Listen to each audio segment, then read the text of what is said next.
नमस्कार. मी अतुल ढवळे, तालुका कृषी अधिकारी भूम, जिल्हा धाराशिव.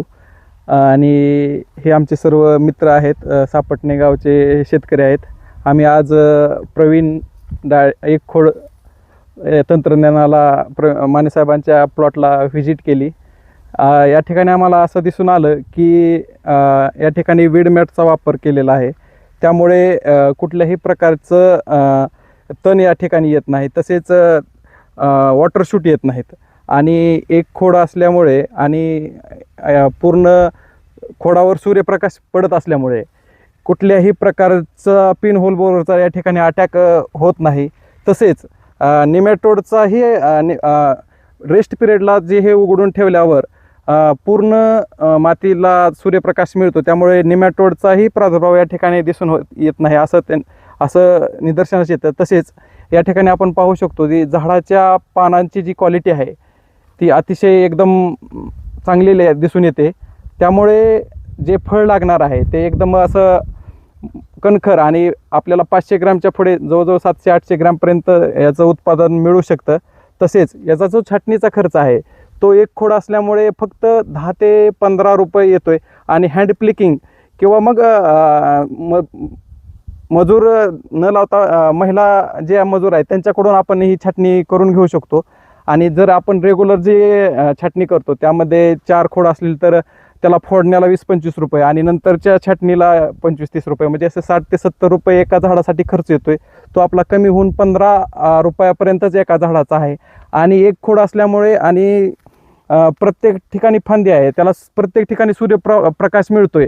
त्यामुळे आपला जो जागा लागणार आहे पीक घ्यायला ती कमी लागते आणि सगळीकडे समान फळं लागतात आणि त्याला समान अन्नद्रव्य मिळतात. त्यामुळे त्याची साईज चांगली होते असं या ठिकाणी दिसून येते. तसेच या ठिकाणी एक त्यांनी चांगला प्रयोग केलेला आहे, ज्यामध्ये त्यांचा आता नंतर 12 फुटापर्यंत त्यांची उंची घ्यायचं आहे आणि जेणेकरून एकरी 40 टनापर्यंत माल काढण्याचा त्यांचा हा प्रायोगिक प्लॉट आहे. अतिशय देखणा या ठिकाणी प्लॉट आहे. आणि आम्ही या ठिकाणी थोडेसे फळाची पण पाहणी केली तर त्यांचा जो हे आहे खालचा दांडा आणि वरचं हे असं दिसतंय की जेणेकरून जास्त साईज होऊ शकते यामध्ये फळाची. म्हणजे एकदम आम्ही नेहमी इथून जातो, परंतु प्रत्यक्ष पाहण्याचा योग आज पहिल्यांदाच आला.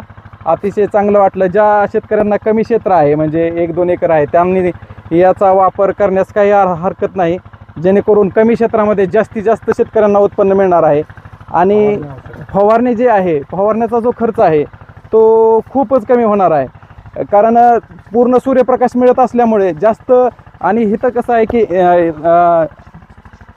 रोग आल्यावर फवारणी करणे हा वेगळा, पण इथं रोग येऊ नये म्हणून अगोदरच त्याचे कंट्रोल मेजर घेतले जातात. त्यामुळे फवारणीचा खर्च अतिशय नगण्य येतोय. आम्ही चर्चा केली तर त्यांनी एकरी 50,000 ते 60,000 रुपये फवारणीचा खर्च. आणि विशेष म्हणजे सुरुवातीच्या काळात जे 250 लिटर औषध लागते बाकी रेग्युलर ह्याला, तर ते 150 किंवा 100 लिटरमध्ये बाग फवारून होत आहे. म्हणजे अतिशय चांगलं या ठिकाणी आम्हाला मार्गदर्शन मानेसाहेबांनी केलं. आणि त्यांनी जी सिलेक्शन व्हरायटी तयार केलेली आहे प्रवीण डाळिंब एक खोड डाळिंब म्हणून, ते भगवामधून सिलेक्शन करून केले आहे. आणि त्यांनी आतापर्यंत ज्या विश्वासू शेतकऱ्यांना दिलेले आहे त्यांनी अतिशय चांगलं उत्पन्न घेतलेलं आहे आणि साईज पण चांगली आलेली आहे. त्यामुळे काय होतं आहे की जनरल जे मार्केटमध्ये रेट आहे त्यापेक्षा 15-20 रुपये किंवा 50 रुपयापर्यंत रेट वाढवूनच मिळतो आहे. त्यामुळं त्याचा पण एक चांगला फायदा होतो आहे, जेणेकरून शेतकऱ्याला जास्तीत जास्त उत्पादन कसं मिळेल. आणि शेतकऱ्यांना त्यांनी अतिशय चांगल्या प्रकारे मार्गदर्शन करतात. आम्ही ते आता सांगितलं आम्हाला की त्यांनी दिवसातून 250-300 फोन होतात दिवसातून.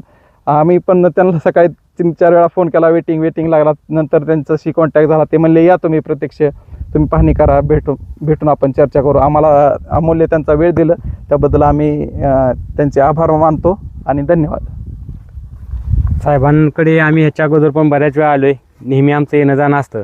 सुरुवातीची आमची बाग लोकलच्या गुट्या बांधून लावलेली होती, त्याच्यात तुटाई झाली म्हणून एक थोडी रोपं नेऊन तुटाई लावली होती आम्ही. तर एकंदरीत लक्षात आलं की माल आल्यानंतर त्या पहिल्या लोकलच्या रोपांपेक्षा साहेबांकडल्या मालाला साईज थोडी चांगली मोठी साईजमध्ये दिसतंय, रोगाला कमी बळी पडतंय.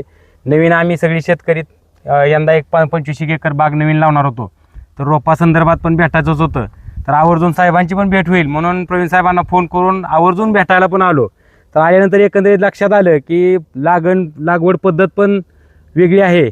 नवीन लागवड करताना आम्ही अशा लागवडीचा अवलंब नक्कीच करेन. आणि झाडं एकरी जास्त बसतात, झाडांना प्रकाश जास्त मिळत असल्यामुळं काडी चांगली स्ट्रॉंग तयार होते. स्ट्रॉंग काडी असल्यामुळं रोगाला पण बळी पडत नाही, टेहल्या कुठं दिसत नाही. आजपर्यंत आपण शेतकऱ्यांकडे बघतो एवढी झाडं करेपर्यंत निम्मी बाग गेलेली असती, तर आज एवढा मोठा प्लॉट आम्ही फिरून बघितलं तर कुठंच गेलेलं झाड दिसलं नाही. आणि तुम्ही रान पण बघू शकताय, दगडं इथं पायात चालायचं म्हणलं तर खाली बघून चालवते अशी दगड आहे ती. अशा रानामध्ये एवढी चांगली बाग आणणं एवढं सोपं नाही. कुठलाही निसर्गाला कुठला अपव्यय न करता किंवा निसर्गामध्ये हस्तक्षेप न करता एकदम उत्तमरित्या बाग साहेबांनी इथं आणलेली आहे. आणि आज आम्हाला त्यानिमित्त बघायला मिळाली. अशा पद्धतीने इतक्या खडकाळ रानात सुद्धा इतकी चांगली बाग येऊ शकते, ही कमाल साहेबांची तर आहेच, पण रोपांमध्ये पण क्वालिटीत फरक आहेच. ही पण ह्याच्यावरून दिसतंय. पानांची साईज असेल किंवा आतमध्ये ऊन पडल्यामुळं जे रोगाला बळी न पडण्याची त्याच्यातली ताकद तयार झालेली असेल, ती खरंच बघण्यासारखी आहे. एकदा शेतकऱ्यांनी व्हिजिट करून बघून साहेबांचं मार्गदर्शन नक्की घ्यावं. आम्ही नेहमी येतो, पण कसं असतंय मोठा शेतकरी म्हणलं की आपण आपल्याला वाटतं की बाबा माहिती देईल का नाही, पण आज प्रत्यक्ष ज्यावेळेस भेटलो त्यावेळेस लक्षात असं आलं की मनात कुठलंही न ठेवता संपूर्ण मार्गदर्शन आम्हाला योग्यरित्या केलं. आम्ही पण जुने शेतकरीच आहेत, आमच्या पहिल्या पण बागाच आहेत, पण काही गोष्टी असतात की प्रत्येकाला आयुष्यामध्ये नवीन शिकाव्या लागतात. अशा अभ्यासू माणसाबरोबर भेटल्यानंतर नवीन काहीतरी शिकायला नक्कीच मिळेल. तुम्ही पण 100% साहेबांना भेट घेऊन मार्गदर्शन त्यांचं घ्यावं अशी मी सर्वांना विनंती करतो. आणि आम्हाला जे मार्गदर्शन केलं त्याच्याबद्दल त्यांचे मी मनापासून आभार मानतो. त्यानंतर साहेबांनी दुसरं एक सांगितलं की 2 झाडामधील अंतर आणि 2 ओळीमधील अंतर जे आहे, कारण त्यांनी बरेच प्रयोग केले आणि शेवटी त्यांनी ते अंतर फायनल केलेलं 11/7 वरच चांगलं उत्पादन मिळतंय. ते एक शेतकऱ्याने अवलंब करावं. तसेच ड्रीप त्यांनी वरती बांधलेले आहेत. त्याचा फायदा असा होतो की कुठला ड्रिपर चालू आहे किंवा बंद आहे हे पाहूनच लक्षात येतंय. त्यानंतर जर आपण डबल ड्रिपचा वापर केला तर मग जास्त पाणी जाऊन क्षाराचं प्रमाण जमिनीत वाढून पांढरी मुळी बंद होते. हे एक त्यांचं अनुभव त्यांनी या ठिकाणी सांगितला आम्हाला. म्हणजे एकंदरीत आम्हाला बऱ्यापैकी गोष्टी पटल्या आणि अतिशय उत्तम आणि सखोल असं त्यांनी मार्गदर्शन केलेलं आहे.